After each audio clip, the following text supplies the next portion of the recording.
Cannabis has been legal in Canada since October 2018. Since then, many municipalities have continued to grapple with how to assimilate cannabis production facilities within their boundaries. We're joined by Kira Dolch, Director of Planning, Building and Development in Niagara Falls. Kira, cannabis laws have forced the city to take another look at its official plan this year.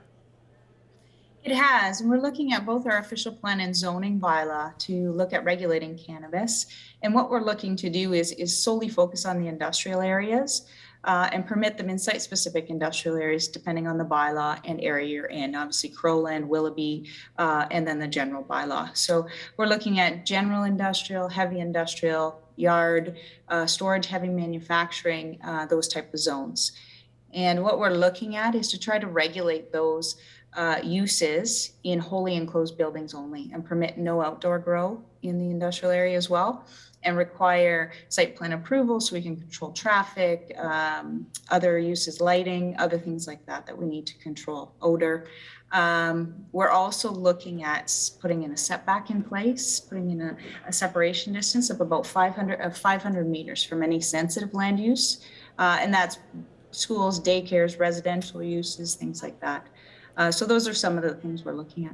It's a legal business now and has been for a number of years, but people still really don't understand it and have a certain opinion about it in many ways as well.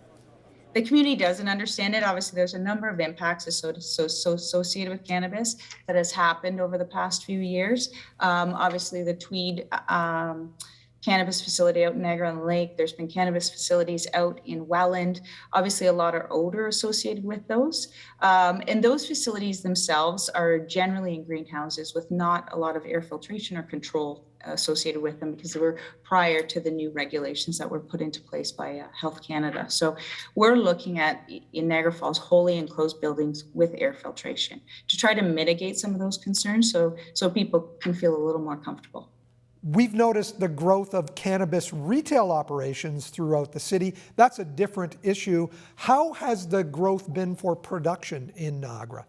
In Niagara as a whole, it is quite intensive.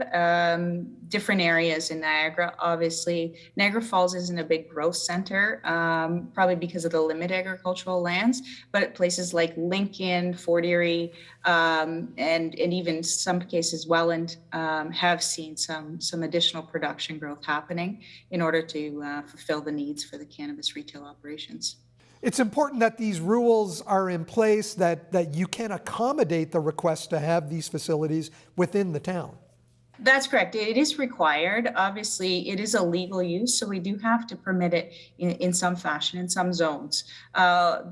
The Health Canada has given us the authority to control it through zoning, so that's what we are doing here. And we want to make sure that we control the issues and mitigate the issues, but we don't want to stop the growth. It is still a business. It can be regulated, controlled to mitigate all those impacts. So it's something that should be moving forward in the city of Niagara Falls, as well as other places in Niagara. Did a lot of the residents express their own opinions about it to the city? Yes, we had quite a bit of consultation through the when we first started dealing with our program. Even on Tuesday night, this coming Tuesday, when we have our open house from 6 to 8, we do have 30 people registered to listen in, speak. So it is still quite a hot topic, even with the regulations we're putting in place. Kira, has the City of Niagara Falls been approached by any organizations hoping to set up cannabis production facilities within the city limits? Yes, we have had a few that have come in.